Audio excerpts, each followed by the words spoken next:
Welcome students, come back to my YouTube channel education centre. तो आज की इस वीडियो में हम एक्सरसाइज 4.1 का पार्ट 2 फैक्टराइज द फॉलोइंग को डिस्कस करेंगे। इससे पिछले हमने 4.1 पढ़ा, आपने नहीं पढ़ा, नहीं देखा तो डिस्क्रिप्शन बॉक्स में आपको लिंक मिल जाएगा, आप वहां से देख सकते हैं। तो अगर आपने उसको पढ़ा है तो इसको भी आप बहुत इजीली कर पाओगे, क्योंकि 4.1 में भी हमारे पास यही था कि हमने कॉमन लिया था, लेकिन जो सवाल था पूरे सवाल में हमें कॉमन लेना था। लेकिन 4.2 में थोड़ी सी 4.1 के पार्ट 2 में सिर्फ ये चेंजेस है कि कॉमन तो हमें लेना है, लेकिन इसमें हमें 2 डिजिट्स में अलग अलग कॉमन लेना है। उसमें हमने पूरे सवाल का कॉमन लिया था, क्योंकि हमारे पास हर सवाल में 3 डिजिट्स होते थे। लेकिन अब इस सवाल में हमारे पास 4 है, तो हम 2 और 2 2 को अलग कॉमन लेंगे, यानी इन दोनों में से अलग कॉमन, इन दोनों में से अलग कॉमन। इस तरह अब ये हम आगे जाकर सॉल्व करेंगे। तो सबसे पहले हम अपना सवाल को नीचे उतार लेते हैं। सवाल को नीचे उतारने के बाद फिर हम सोचेंगे कि इसमें क्या चीज कॉमन लेनी है। तो अब हम इन दोनों को देख लेते हैं स्टूडेंट्स। तो इन दोनों में मेरे पास x कॉमन है, यहाँ भी x मौजूद है और यहाँ भी x मौजूद है। x कॉमन आ गया, यहाँ पर बच जाएगा 7 अंदर आ जाएगा, प्लस x बाहर गया था तो मेरे पास z बच गया। इसमें कोई मसला नहीं हो सकता, बहुत ही इजी है। इन दोनों में मेरे पास स्टूडेंट्स प्लस z कॉमन आ जाएगा, यहाँ भी z मौजूद है, यहाँ 2 z है, एक ही z हम कॉमन लेंगे क्योंकि यहाँ एक z था। z बाहर गया स्टूडेंट्स, यहाँ पर 7 बचा, प्लस यहाँ पर एक z बाहर तो एक अंदर रह जाएगा। अब स्टूडेंट्स x प्लस z इन दोनों को मैंने साथ लिख दिया इस तरह ब्रैकेट में, और इन दोनों चीजों को हम देखें तो हमारे पास एक जैसे हैं और इनको हम एक कॉमन ले लेंगे, दोनों में से एक लिख लेंगे। ये हमारा आंसर है स्टूडेंट्स। इसके आंसर को आपको किस तरह पता चलेगा हमारा आंसर सही है? जब भी आपके पास दो चीजें आए ब्रैकेट में, जब आप कॉमन लो, इसका और इसका जो भी आए वो सेम आ जाए इस तरह, तो आपको कोई चिंता नहीं करना, कोई टेंशन नहीं लेनी, आपको पता चल जाना चाहिए मेरा आंसर सही है। यानी आपने x प्लस z लिख दिया और ये दो जब एक जैसे होंगे तो इनमें से आपने कॉमन लेके इसका आंसर कर लेना है।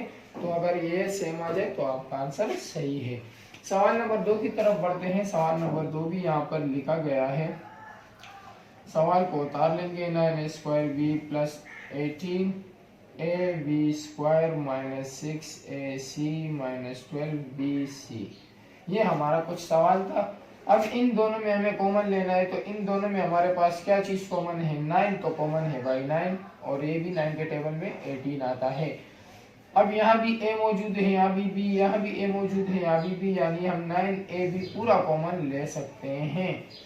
तो यहाँ पर 9ab, 9 तो बाहर आया, b भी बाहर कॉमन आया, a कॉमन एक आ गया, लेकिन a हमारे पास यहाँ पर 2 है, यानी एक यहाँ पर हमारे पास रह जाता है, बाकी सारी चीजें कॉमन आ गई। प्लस यहाँ पर दोबारा नीचे उतर जाएगा क्योंकि इसके साथ छुपा हुआ प्लस है, तो प्लस को अगर हम प्लस से मल्टीप्लाई करेंगे, प्लस प्लस जा प्लस ही होता है। अब यहाँ पर 9 के टेबल में 18 2 दफा आता है, 9 2 जा 18, ए चूंकि हम बाहर निकाल गए थे नहीं लिखेंगे। बी यहाँ पर 2 है, एक हमने बाहर निकाला था, लेकिन ए फिर भी यहाँ पर एक बी रह जाएगा।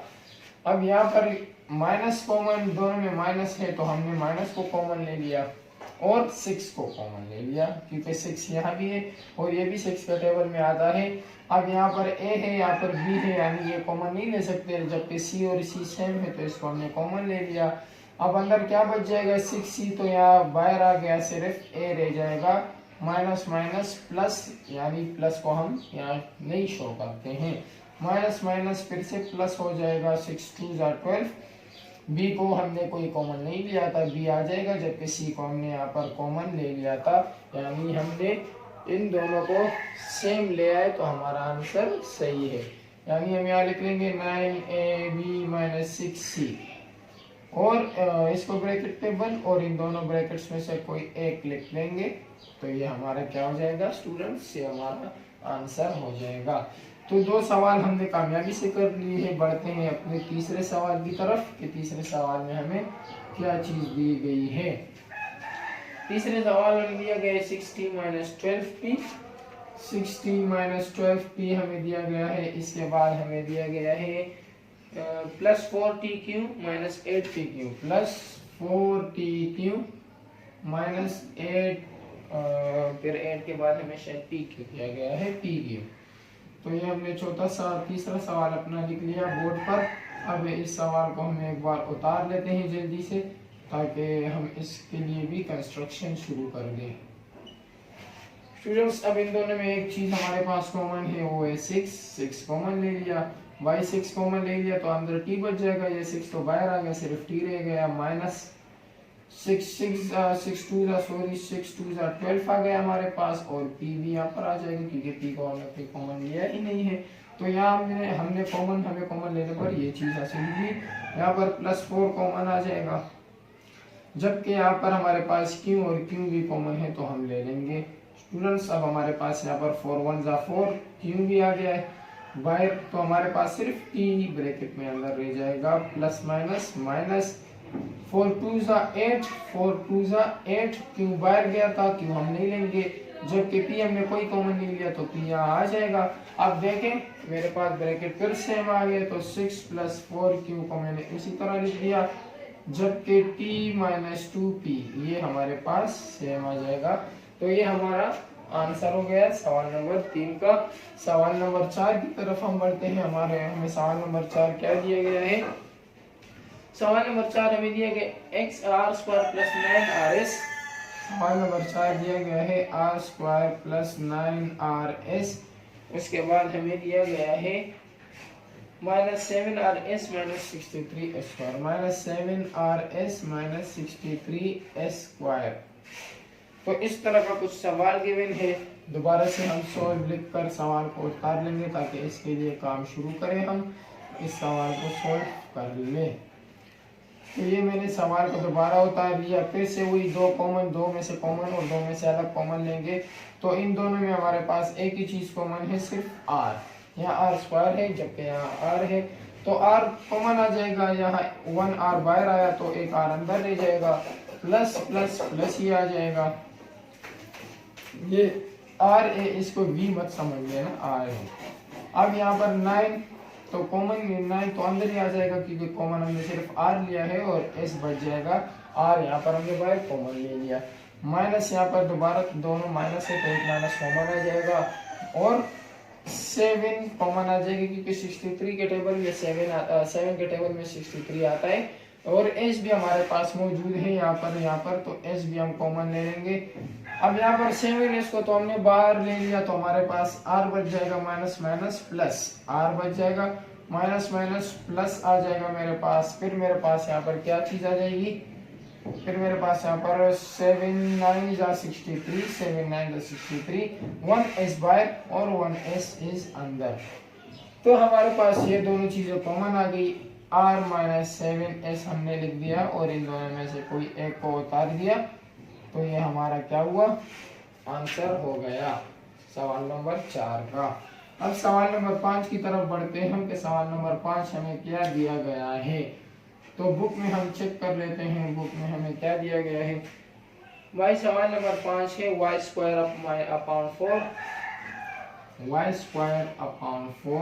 माइनस आगे है 4² z/4।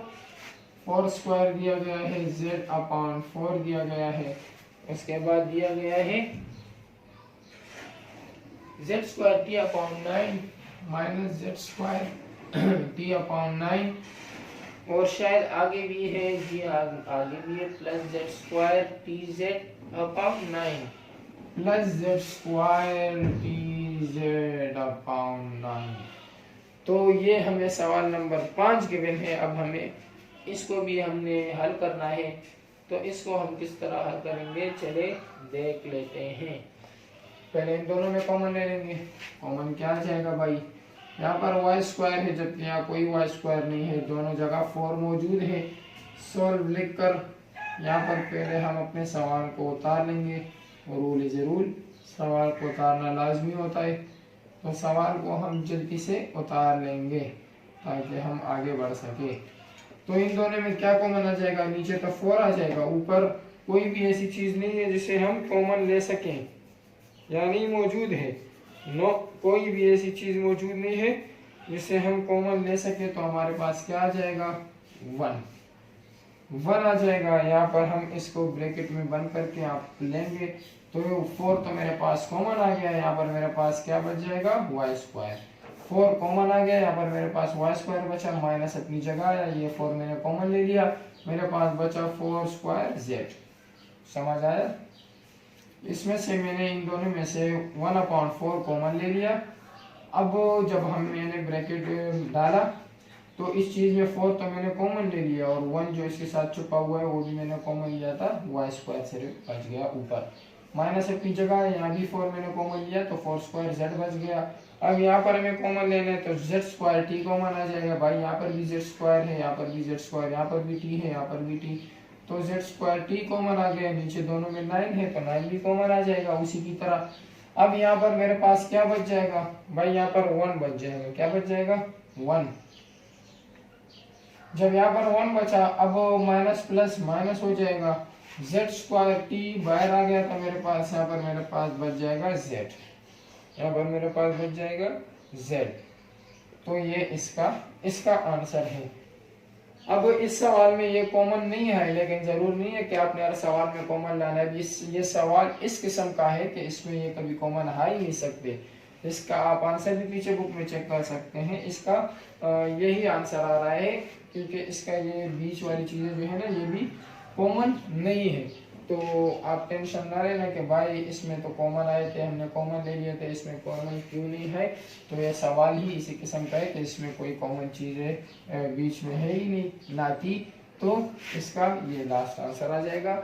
इस पार्ट का हमारे पास आखिरी सवाल है, सवाल नंबर 6, वो हम कर लेते हैं ताकि हमारी वीडियो पूरी हो जाए। 10xy/11 हमारे पास आ जाएगा, 10xy/11, उसके बाद आ जाएगा 5xz/11 प्लस 5xz/11, फिर मेरे पास आ जाएगा -14x-14yz/11, ये भी 11 आ गया भाई। फिर आ जाएगा -7xy/11। अब ये हमारे को एक और सवाल दिया गया है, जल्दी से हम इसको नीचे उतार लेते हैं ताकि हम इसे भी जल्दी से सॉल्व कर ले। -14yz/11 -7xy/11। अब हम इसको जल्दी से सॉल्व कर लेते हैं। तो इन दोनों में मेरे पास क्या चीज़ कॉमन है, 5 के टेबल में 10 भी आता है, 5 भी आता है, तो 5 कॉमन ले लिया, दोनों में x मौजूद है, x कॉमन ले लिया, नीचे अपान में 11 मौजूद है, 11 कॉमन ले लिया। तो यहाँ मेरे पास 5 2 10 आ जाएगा, 5 2 10, x कॉमन ले लिया था, y बच जाएगा, जबकि नीचे 11 कॉमन ले लिया था, प्लस 5 1 5, 5x कॉमन ले लिया था, यहाँ पर सिर्फ z बच जाएगा, 5x/11 कॉमन ले लिया था, सिर्फ z बच जाएगा, माइनस कॉमन दोनों में ले लिया। 7 के टेबल में आते हैं, 7 के टेबल में ये और ये दोनों आते हैं, 7 कॉमन ले लिया, दोनों में y मौजूद है और अपाउंड में 11 मौजूद है, तो कॉमन ले लिया। यहाँ पर 7 2 क्या हो जाएगा, 7 2 14 हो जाएगा, z बच जाएगा 2z। अब अपाउंड में माइनस अपाउंड 11 कॉमन आ गया, 7x/11 7y/11 कॉमन आ गया था, यहाँ पर x बच जाएगा। तो ये इसका आंसर है। ये सवाल भी इसी की तरह ही है, इसमें ये चीज़ें कॉमन नहीं है, तो हमारा यही आंसर आ जाएगा। कॉमन होते तो हम इसमें से कोई एक लिख लेते और इसे भी ब्रैकेट में कर लेते, लेकिन जब कॉमन ही नहीं है तो हम दोनों को ही लिखेंगे, कोई एक नहीं लिख सकते। तो उम्मीद करता हूँ आपको समझ आ गया होगा। आज की वीडियो हमारी यही थी, चैप्टर 4.1 का सवाल नंबर 2 हमने कर लिया। इसके 6 पार्ट थे, 6 के 6 पार्ट्स हमने कर लिए। अगली वीडियो में इंशाल्लाह सवाल नंबर 3 करेंगे। तब तक के लिए आप इसी की प्रैक्टिस करते रहना। खुदा हाफिज।